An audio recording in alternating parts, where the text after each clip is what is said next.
Okay, Assalamualaikum warahmatullahi wabarakatuh. My name is fierry, and today I'm gonna explain the material about affixes in our course History of English Language. Okay, we just begin. The first is affixes. Affixes is word element attached to words, may either precede as prefix or follow as suffixes.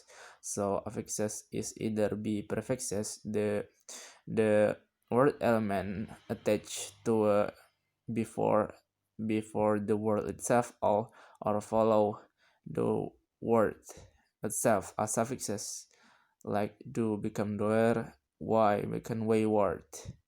And there's also native kind of affixes where this affixes is have their own word and does not precede or follow the stem of the word. Next, usage of affixes may prove uh, capricious or unpredictable, whereas a writer is a person, a typewriter is a machine. For some time, a computer was both, but the word is no longer used for person. And next is the example of word origin. Word origin predict. So predict is be come from Latin in early 17th century.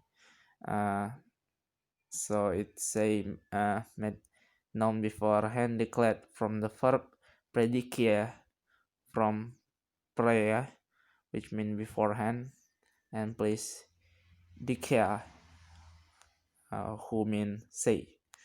Next, we have perfect, the example of other word, other word. Uh, this is from Middle English, from old fonts. Perfect, from Latin perfectus, which means completed, from the perfectia, from per, so completely plus visor, mean do. And then ability, from late Middle English, also from Old French.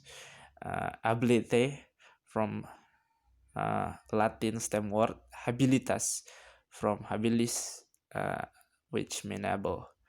So as you can see, a lot of a lot of English word came from French, and then French word itself also come from Latin, and so on and so on.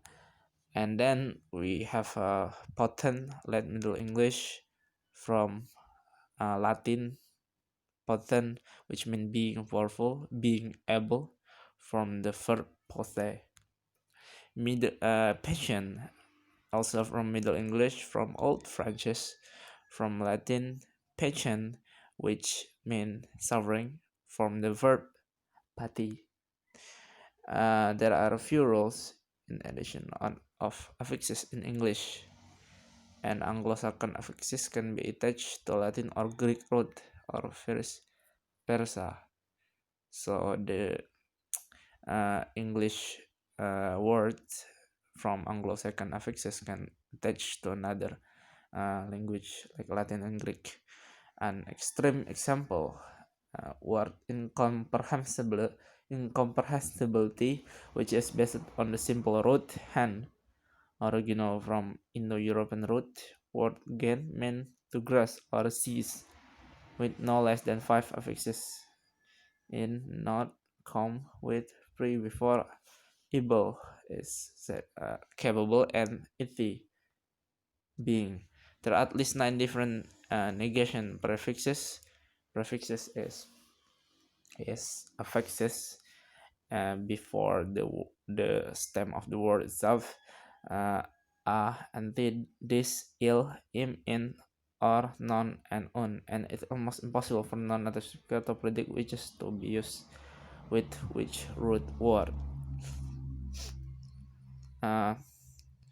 Some affix additions are surprisingly recent. So, officialdom and boredom joined the ancient world kingdom as recently as the 20th century. So the language has changed itself. So there's a new affix edition in English word. So officialdom and boredom, for example, just uh, added in word in English word for in 20th century, and another uh, political istilah politikal baru muncul in year 1952. Adding affixes remain the simplest and perhaps the commonest method of creating a new word. So next, the during the 17th and 18th century, uh, penulis kamus say that English uh, is not perfect language from the grammar or from the word. Okay. In order to improve the language, the better the dictionary writers feel that they must add Greek and Latin word for the reach of language itself. For example, fraternity from Latin fraternitas was thought to be better than the native English word brotherhood. So they feel that Latin language is higher and more perfect than English language. I think that's all from me. I'm sorry if I have a lot of mistake in this presentation. Goodbye.